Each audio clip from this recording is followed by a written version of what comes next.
and kumusta kayo po? My name is Louie and welcome to Where in Pampanga, where we help businesses promote their products and services to our Where in Pampanga community. For today's vlog, we would like to thank Fit Sweets Philippines for sending us these sensible indulgence. Sabi nga niya, these are actually fit and healthy sweets. Why do we say that? Because these sweets are actually gluten-free, non-dairy, egg-free, and they didn't use soy. These sweets are actually good for keto, paleo, and very vegan friendly. Now, let's talk about the flavors po na sinend nila sa atin. On my left, ito po yung tinatawag nilang banana loaf. Ito naman nasa plate natin ay yung tinatawag nilang low carbs raisin oats.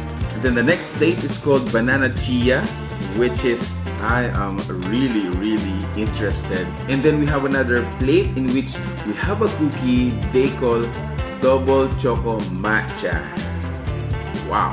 And then lastly, we have our chocolate banana loaf. So again, guys, for those of you who are, health conscious or weight conscious, you can actually enjoy these goodies. They are 100% plant-based. What a way to actually, present to you guys, as well as beneficial for me, because what a way for me to enjoy this and introduce to you guys, because supposedly most of the time we should be eating healthy food, non-guilt food, yung mga sinasabi ko. So again, guys, let's taste test them and let's compare it dun sa mga regular na sweets or pastries na nare-receive natin dito sa bahay. I'm gonna go first with the banana chia. Ayan. Okay. Whoa, it's actually gooey.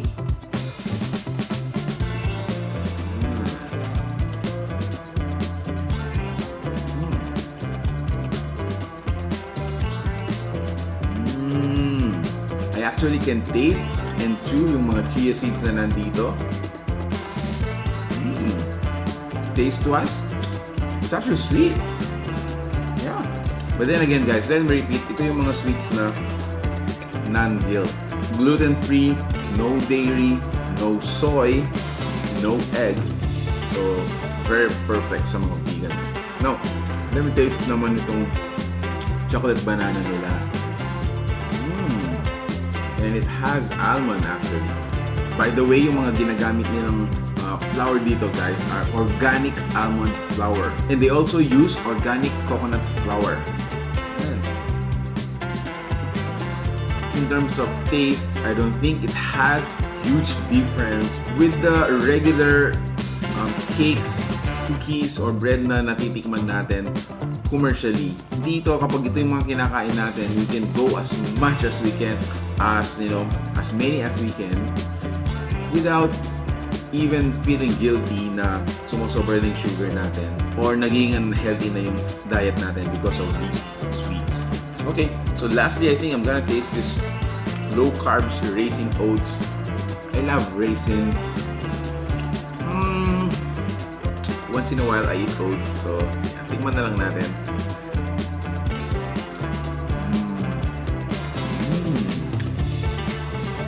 Like I told you guys, it has the same, enjoyment with the taste, but less guilt for our health. Grabe. Guys, if you like the food you saw in this video, please give it a thumbs up. Share it with your friends, lalong-lalo na yung nangangailangan na ng, a new regime for their diet. This is gonna be the sweets for them, guys. So thank you so much for watching Where in Pampanga. Until our next discovery, I hope to see you there. Bye!